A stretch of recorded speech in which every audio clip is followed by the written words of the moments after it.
ते इन्स्टॉल केल्यानंतर तुम्हाला काय करायचं, यूएडी कशासाठी लागतो, तर तुम्ही एडीबी यूज करून पूर्णपणे तुमचे ऍप्स अनइन्स्टॉल करू शकता. पण त्यामध्ये रिस्क काय राहते, तुम्हाला कोणते ऍप्स अलाउड आहेत, कोणते रिस्क आहेत. म्हणजे तुम्ही सिस्टीमचे ऍप्स अनइन्स्टॉल केले तर तुमचा मोबाईल प्रॉब्लेम देऊ शकतो स्टार्ट होण्यासाठी. तर त्याच याच्यासाठी काय असतो, रिकमेंडेड ऍप्स कम्युनिटीनं जे डेव्हलप केले आहे, ती यूएडी नावाचं एक सॉफ्टवेअर आहे, युनिव्हर्सल अँड्रॉइड डिबलोटर. सर तुम्ही ते डाउनलोड करायचं आहे. ते ओपन केल्यानंतर तुम्हाला जेव्हा यूएसबी कनेक्ट करताल मोबाईलमधून तुम्ही यूएसबी फाईल ट्रान्सफर अलाउ करायचं आहे तुम्हाला.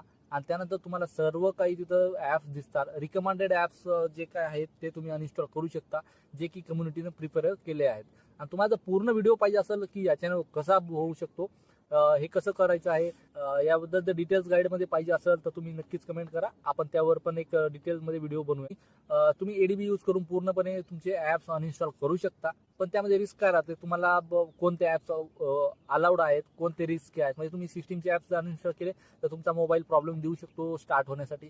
तर त्याच याच्यासाठी काय असतो, रिकमेंडेड ऍप्स कम्युनिटीनं जे डेव्हलप केले आहे, ती यूएडी नावाचं एक सॉफ्टवेअर आहे, युनिव्हर्सल अँड्रॉइड डिबलोटर. सर तुम्ही ते डाउनलोड करायचं आहे. ते ओपन केल्यानंतर तुम्हाला जेव्हा यूएसबी कनेक्ट करताल मोबाईलमधून तुम्ही यूएसबी फाईल ट्रान्सफर अलाउ करायचं आहे तुम्हाला. आणि त्यानंतर तुम्हाला सर्व काही तिथं ऍप्स दिसतात. रिकमेंडेड ऍप्स जे काय आहेत ते तुम्ही अनइन्स्टॉल करू शकता, जे की कम्युनिटीनं प्रिपेअर केले आहेत. आणि तुम्हाला जर पूर्ण व्हिडिओ पाहिजे असेल की याच्यानं कसा होऊ शकतो, हे कसं करायचं आहे, याबद्दल जर डिटेल्स गाईडमध्ये पाहिजे असेल तर तुम्ही नक्कीच कमेंट करा. आपण त्यावर पण एक डिटेल्समध्ये व्हिडिओ बनवू.